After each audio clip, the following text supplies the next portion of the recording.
were your what were your initial impressions of this game? Well, the second quarter is where I think it, got away from us a bit. They got rolling and created a little separation. The turnovers, especially in the first half, were a problem, but 12 turnovers for 19 points. We knew going in, they're second in steals, second in strips. They're going to turn teams over. We have to kind of avoid that trap. And we didn't do a very good job, especially in that first half, and paid the price for it. Even late game, I think we had 3 possessions, down 10 or down 11, and just couldn't get over the hump. So just our late game execution, a little disorganized at times, but there were some positives. I think there were some positives, especially on the offensive end. Defensively, and I know those two are a handful, particularly Steph. Did a better job in that first half than the second, but once he gets going, it's really difficult to kind of cool him off. Were you pleased with what you saw from Porzingis tonight? Yeah, I think so. He missed some shots early, and that's going to happen. But I think overall it was a solid effort. I think he, to have him play, a slightly longer stretch, each game I think is important to have him, in there late, but also to just continue to develop that chemistry, be out there with those guys and get a feel for where he likes to be and what kind of actions he wants to be involved in. What did you see in terms of the way Deni responded tonight to games for him that were not up to his own standards? He was a lot better. I think he was more relaxed. I didn't think he was pressing or, he shot an air ball and that happens, but didn't let it affect him. He came right back and kind of stayed the course, which is a good sign. And just continue to play with confidence, play your game, and you'll be all right.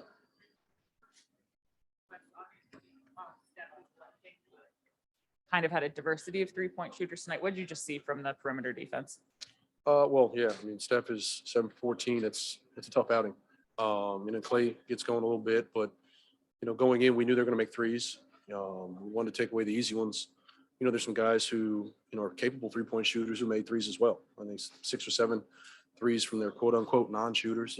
But it's going to happen, and we have to do a better job of kind of shutting that valve off early and not let him him get going. And that's easier said than done. I mean, he's obviously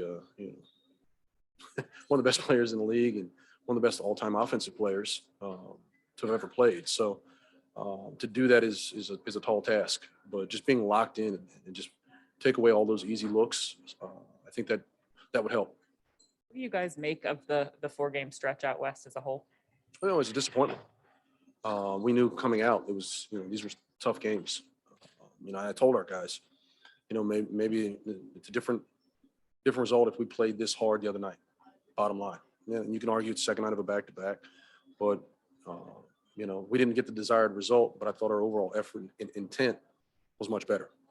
For the positives you saw on the offensive end, did those positives come from KP and Deni? Was that what you're talking about, or what else did you see? Well, in general, I thought early on, ball was moving. I think we got some good looks. I liked our pace, our attack after we got stops.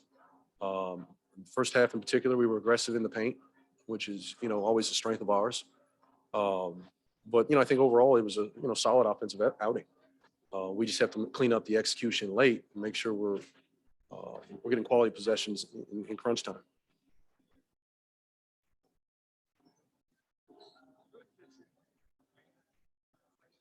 Yeah, overall I am. I think it's he's shooting with a lot of confidence. And I've told him before, just be decisive. The ball finds you in rhythm, shoot it. If you're within the confines of our offense, by all means. And the biggest thing for him is to continue to make quick decisions. Attack live ball closeouts, shoot it, or get off of it and find the next action. But I think he's done a terrific job with that. He puts a lot of time in it, and he's reaping the benefit.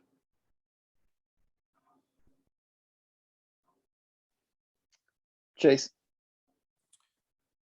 Hey, Wes. 3-point defense has been such a strength for you guys all year. What do you think has been different these last 4 or 5 games? Well, I think I'll say the last 2 in general, but a lot of the threes are coming off the bounce. those are tough to guard. You know, you got unique guys shooting pull-ups.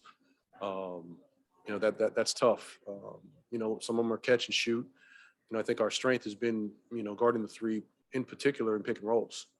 But we haven't seen a ton of that in the last couple of nights. It's been more just one-on-one, catch and shoot, in transition. You know, in those areas, I think we have to clean up. But, you know, on the season in general, I think the vast majority of those are pick and rolls. It seemed like tonight we saw a little bit more of Kuz and Porzingis setting each other up. What are you seeing from them in terms of them building chemistry together? Well, I think it's going to take time, but I like the two-man tandem. You know, those sometimes it's three-man actions, but you're trying to put a ball handler, playmaker involved. KP can mix pick and pops, rolls, and then whether it's Pope or Kuz, you know, kind of single side tags. You know, those kind of dimensions have been good for us. Neil. Hey, Coach. We've talked before about, you know, just helping the helper and communication on defense. Guys have said, you know, they're not on a string, things like that. How much this season have you seen that as a recurring issue, and the times that you guys have done well in that, would you say that's more of a abnormality, or how do you kind of just find that consistency in that regard? That is the big word, is consistency, and it's on both ends, just trying to find a level of consistency to sustain play. I think it happens. There are times that there's confusion. Sometimes we're changing defenses, you know, try to get the ball out of somebody's hand or put a little bit more pressure on somebody, and those changes aren't articulated amongst the group. So you have two or three guys maybe who are locked into what has changed, and maybe another two or three who, you know, haven't quite got it. So just that level of communication, I think, is the biggest piece, and that's just something that we have to continue to work at. Thanks, Coach. Safe travels. Thank you. And last question is Shibata.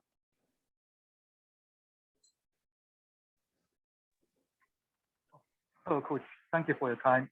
I'd like to ask you about Rui Hachimura. Can you hear me?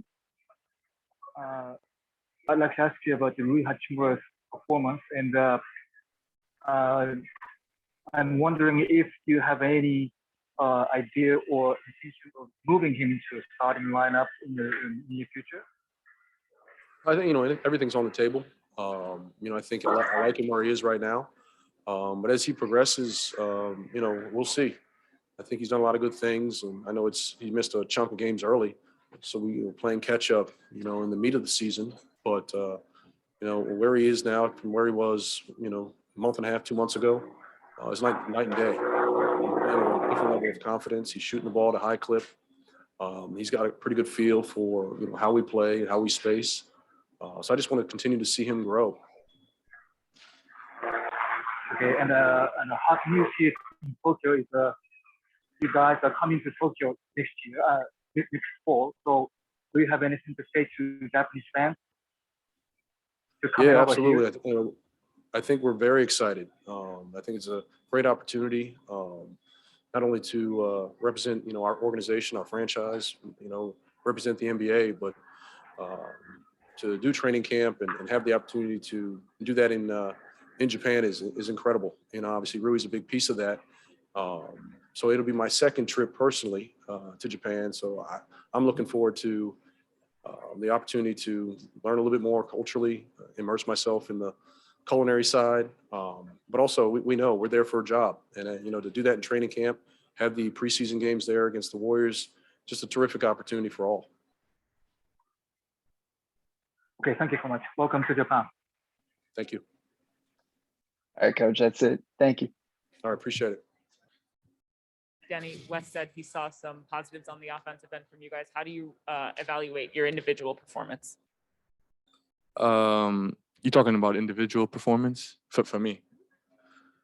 I mean, just it's all in my head, you know. Like sometimes, you know, stretches like that happen. You know, just don't feel like it, you know. But you gotta push through. You gotta push through. It's part of the business, you know. It's a long season. Sometimes it can happen, but I just keep working, you know. I was here shooting a night before. You know, the coach is doing a great job of really giving me confidence and believing in me. And sometimes that's all you need.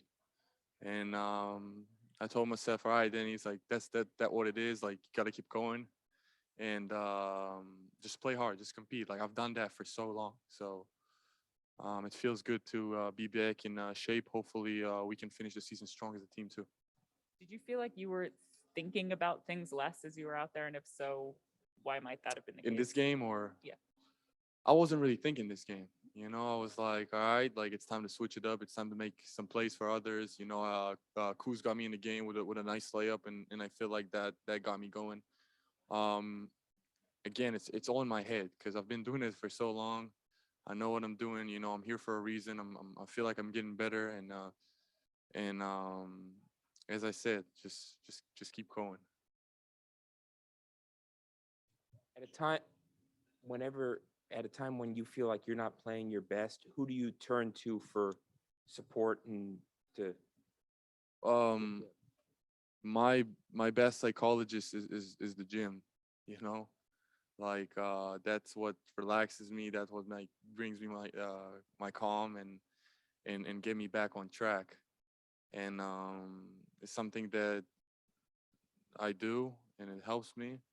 Of course, I got my family and my people around me that really helped me and like talk with me every day and making sure I'm all right. And as I said, the players, the coaches, they all believing in me and giving me confidence. And sometimes for a young player, that's all you need.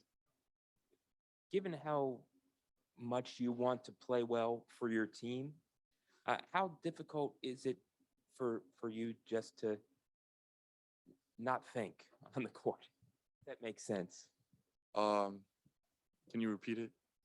I'll try. Now, I need to not think when I ask the question. Sorry. We all know how badly you want to help the team. Yep.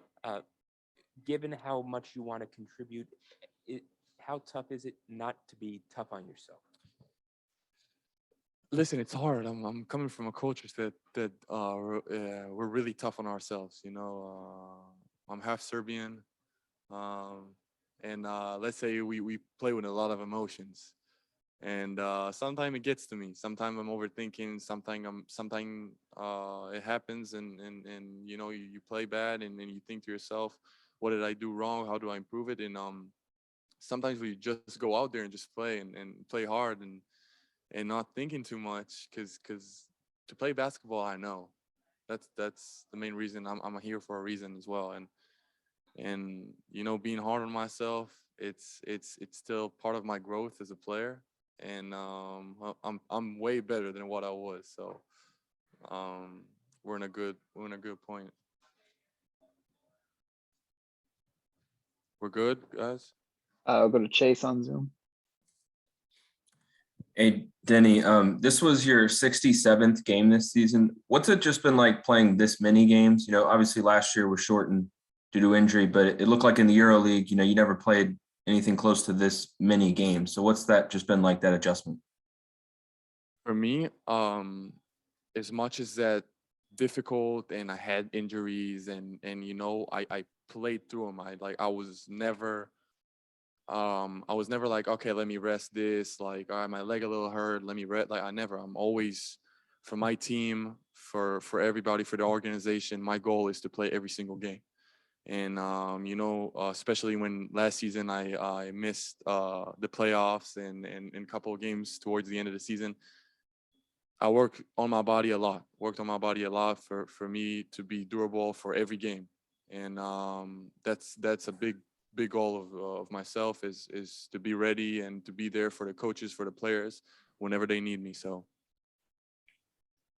But is there like a mental adjustment, you know, just playing lots of games more than you played before? Definitely.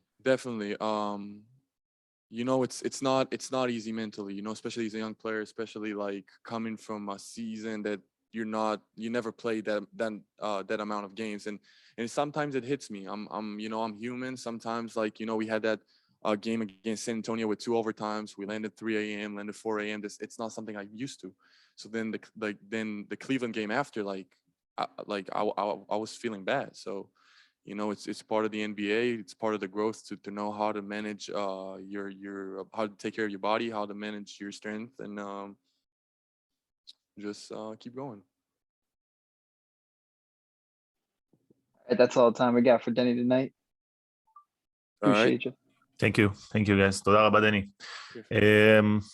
ספר לנו קצת, אתה ככה אחרי שלושה משחקים שלא נכנסת לכסף כמו שצריך, אתה היום נכנסת קצת יותר טוב, תספר לנו קצת על איך אתה עובר את הימים האלה מנטלית, ואיך אתה גם עושה את הקפיצה הזאת אחרי כמה ימים פחות טובים, ודיברת קצת על זה שאתה חושב יותר מדי לפעמים, אז תספר לנו קצת על זה גם בעברית בהרחבה על כל התהליך הזה שאתה עובר. כן, תשמע, זה לא פשוט. המון משחקים, אתה יודע, אתה כל הזמן בדרכים, היה איזה משהו בשבוע האחרון שגרם לי קצת להיות ככה בדאון, לא ניכנס לזה יותר מדי. לא הרגשתי טוב, ראו את זה עליי, כאילו חשבתי יותר מדי, אבל כאילו בסופו של דבר אמרתי לעצמי כאילו, יאללה, זה איזושהי מדרגה, זה קורה לכולם. קורה לכולם, כמובן שאתה יודע, אני משחק את כל המשחקים ומנסה להיות הכי טוב כל הזמן, וכל הזמן להיות מוכן, גם מנטלית, גם גופנית, זה לא פשוט, אני גם בן אדם, גם עוברים עליי דברים, אבל אני שמח שיש לי סביבה שאוהבת אותי ותומכת בי ומערכת, ולפעמים אני לא צריך לחשוב יותר מדי, פשוט אני יודע לשחק כדורסל, ואצלי זה הכל בראש. זה שהראש שלי לא חושב הרבה ואני עולה לשם ואני נהנה לשחק, אז פשוט כיף לי להיות שם, כיף להיות על המגרש. לגמרי, מדינה שלמה מאחוריך. תודה רבה. Thanks, Denny. AP, do you feel like you've progressed in every game you've played? In some areas, for sure. It takes time to get a feeling for everybody and you know how we're playing, and a lot of times we do look a little bit random out there. You know, we're getting stuck on some plays, and you know I'm still new to the team, so I'm you know learning on the go. But every game I think it's progressing in the right direction. And yeah, we have I think the things that we could take away are that we have really good moments where we're locking defensively, we're running, we're playing free, we're not thinking too much, and we're just playing instinctively, and I think that's when we're looking the best. So we had those moments, we just want to make those moments for as long as possible during the game, and I think then we'll mesh together much better, and it will look much smoother. We've asked Wes and a bunch of guys, obviously who've been here longer than you, but coming in from the outside, what do you see as the team's kind of biggest issues on defense? I think if you aim to be a high level team, and probably Kuz and Pope can speak on this better, but you have to talk on defense. The communication has to be at the highest level, and you have to clean up all the little details within, so make sure everybody's on the same page and everybody's doing the same thing and the rotations are correct. And you're gonna mess up. You're gonna mess up, it's gonna happen, but to make sure that everybody's on the same page defensively, and having clear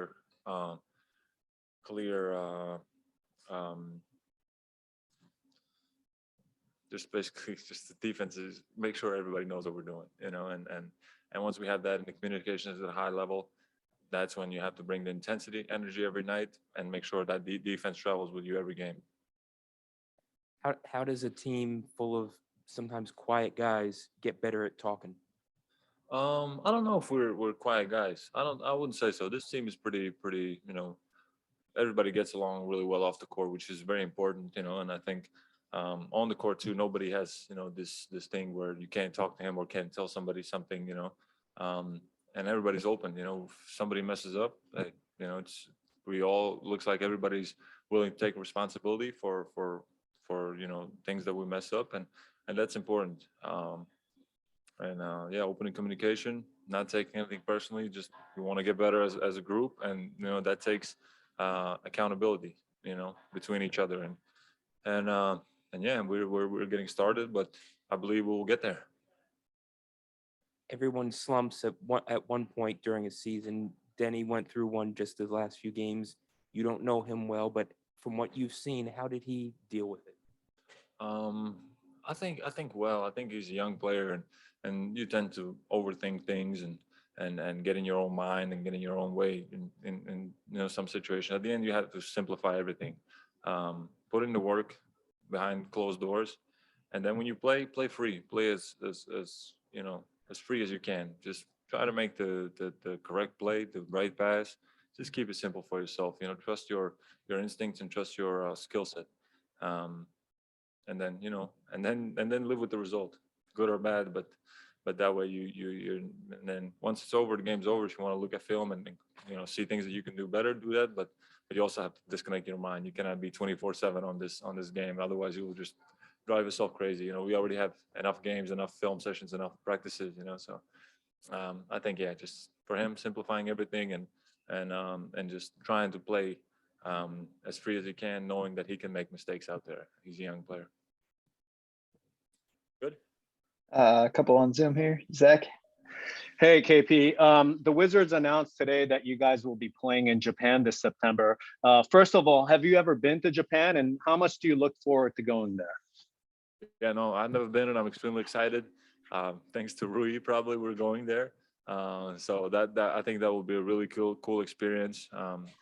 Japanese culture is very strong, and many things from them, are global. So I think there will be many things that we'll be able to learn and see that we've never seen before. So and I've heard they're huge basketball fans also. So that will be really, really cool. Do you have a favorite Japanese food? I mean, I love sushi. It obviously comes from Japan, but to anything specific, I won't be able to tell you right now. But I just know that they're. I love how detail oriented they are. That's one thing I love about their culture. Thank you. Thank you. All right, and last question to Christos. Hey, KP, hope you're doing well. What are the takeaways of that road trip for you? Can you repeat that, please? Yeah, what are the takeaways of that road trip in fourth games? Yeah. Yes. Yeah. I think we had some good moments that we can take from this road trip, even though we took some tough losses. There are definitely things that we can take away from that were good moments that we can build off of. It's a new group, especially for me. It's we're all new here, so we're learning, and obviously playing on the road is tougher than playing at home with your home crowd. So tough one, but it's the NBA. You go on road and you it can go up or down, and it can be close games, and it can come down to few possessions, and that's just how it goes. So learning lesson for us. I think that if we could play with the same intensity, same focus that we played today, even though we didn't get the result, then I think that's the correct way. And if we can bring that every game, we'll be all right. And as one of the leaders of this group, what do you need to do to keep the positive vibe and keep your teammates together for the rest of the season? I don't know to keep the positive vibe. I would say I'm a pretty positive guy. Always myself. I try to just as soon as the game's over, it's over, and there's not much you can do about it. I think everybody just come in the next day, smile on their face, work your butt off, work hard, try to enjoy the process, and then on to the next one. And then once all those pieces come together, the result will come. I keep repeating the same thing, but it's how I look at it, and I think but it's a major key to keep a positive mindset throughout the ups and downs of an NBA season. Thank you, Unicorn. Thank you very much, guys. All right, thanks, KP.